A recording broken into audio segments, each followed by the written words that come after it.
Hey guys, it's Scott with Scotty B Cards. In this video, I want to look at 3 players that I'm cautiously optimistic about heading into 2025.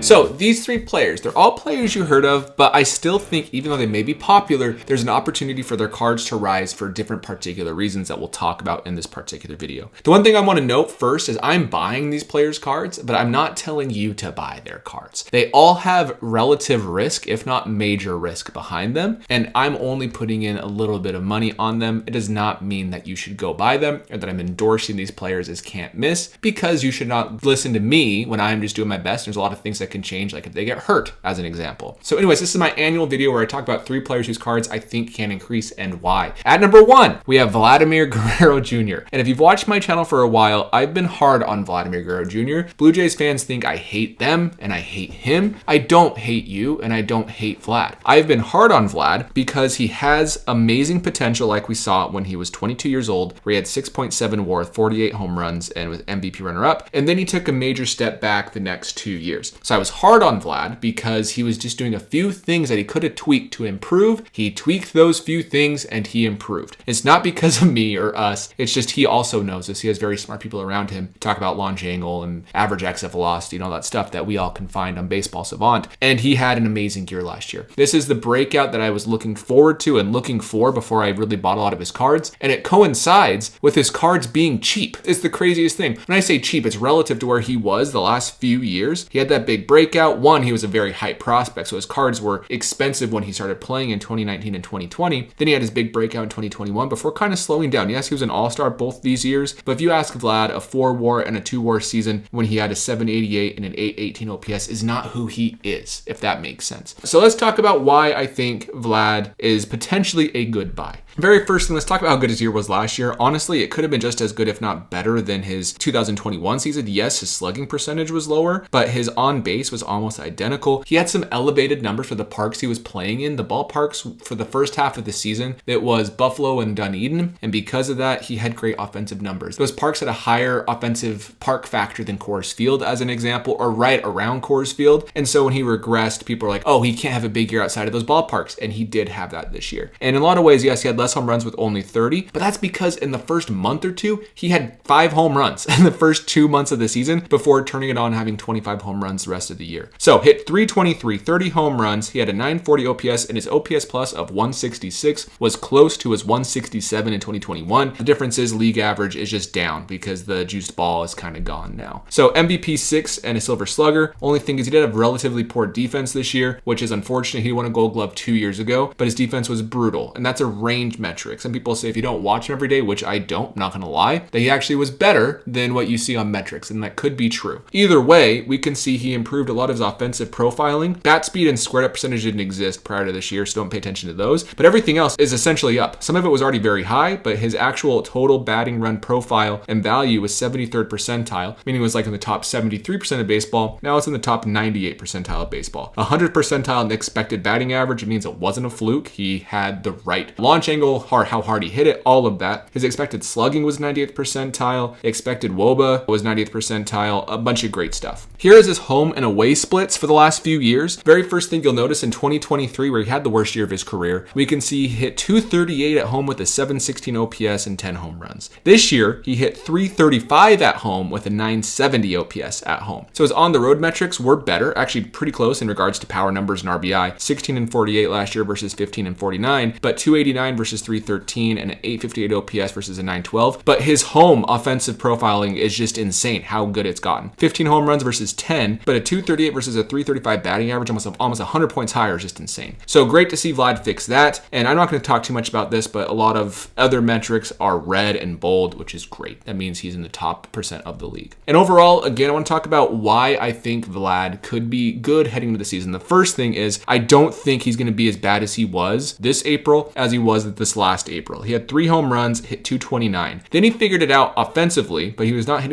for a lot of power in May, where he had 2 home runs but hit 357. And then he had 8 home runs, 6 home runs, and then 3 home runs in September and October. He really turned it on in the summer, which is great. I think he could do that for the full year.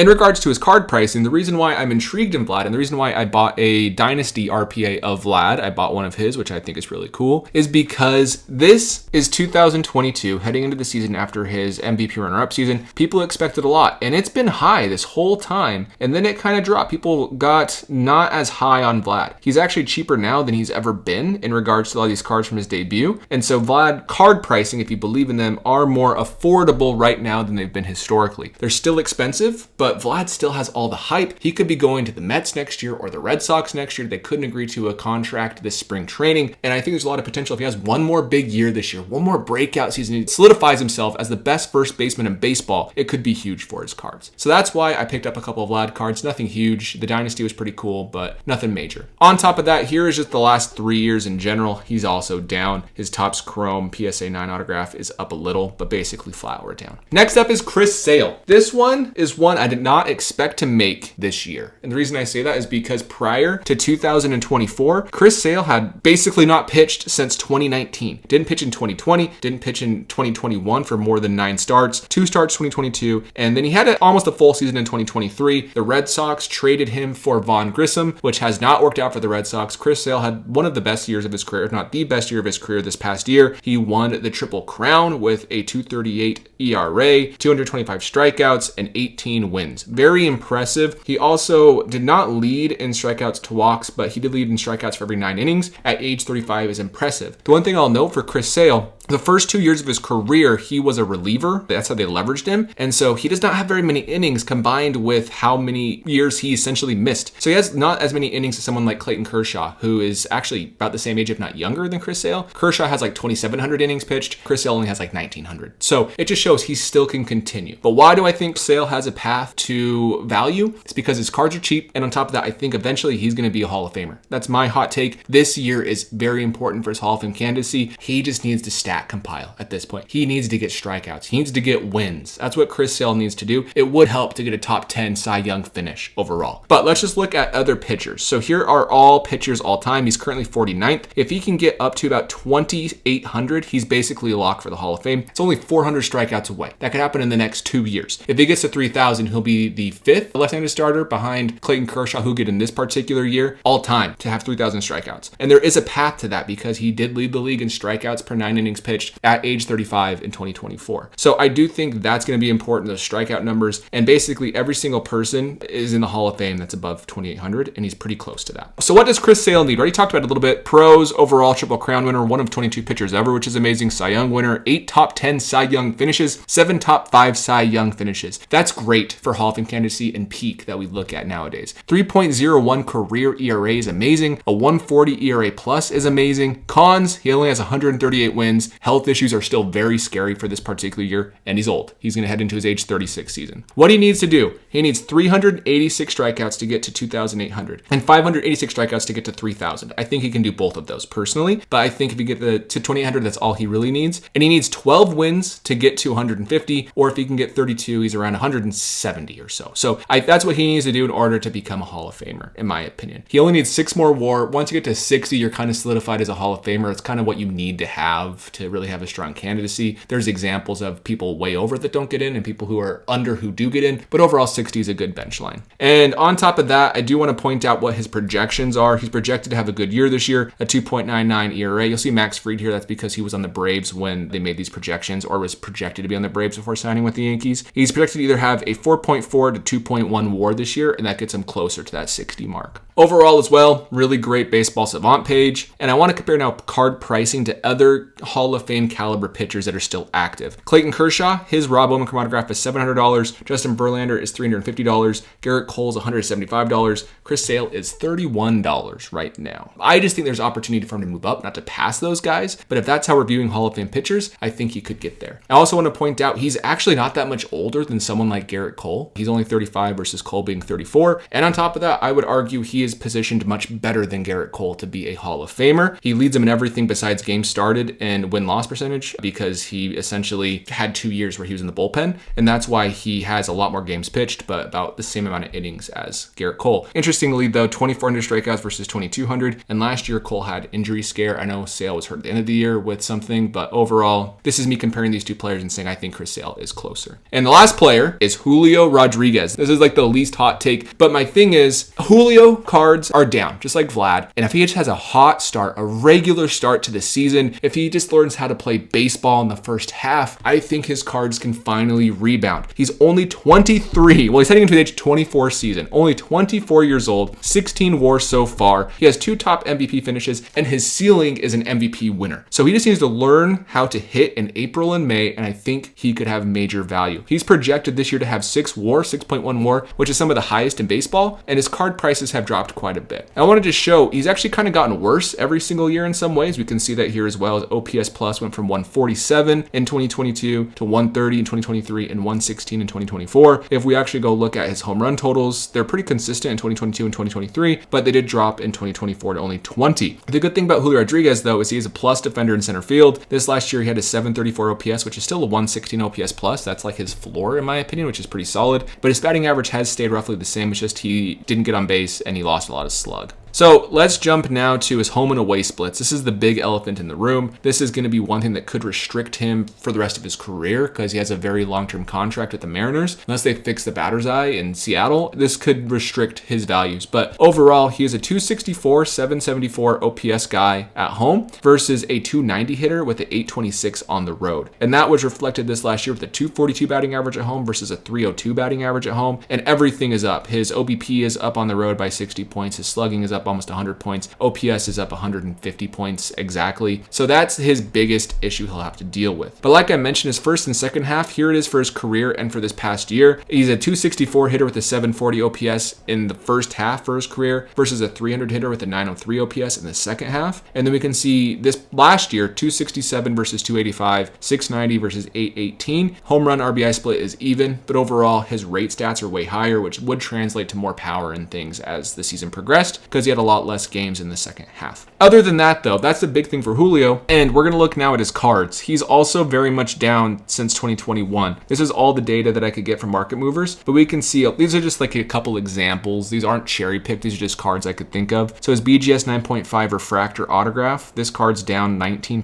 since 2021 and way down. It was an $8,000 card in 2022. The last sale essentially was $1,200. His Topps Chrome PSA 10 blue autograph is $2,000. That's down $5,000. His Bowman Chrome Blue out of 150 is BGS 9.5. This particular card, sorry, that one hit 8,000. His Bowman Chrome hit about 3,500 for the base refractor. But this card hit 8,000. Now it's down to 2,200. So it just kind of shows you that he's down quite a bit. And I think if he's able to have a big Julio first half, people will be back on his cards. So that's the pathway I see for each player. Chris Sale, stay healthy, accumulate. Vladimir Guerrero Jr., just keep doing what you're doing. Have the same year as last year. Your cards are cheaper than they've ever been. And then Julio is just learn how to hit in the first half. I think now that he's in his 4th major league year, I think he can figure it out. He's working with Edgar Martinez right now. I think there's a pathway. So those are the players that I'm hoping have big years, and I hope their card values are correlated and they go up. We'll see what happens. But other than that, thank you for watching, and I'll see you in the next video.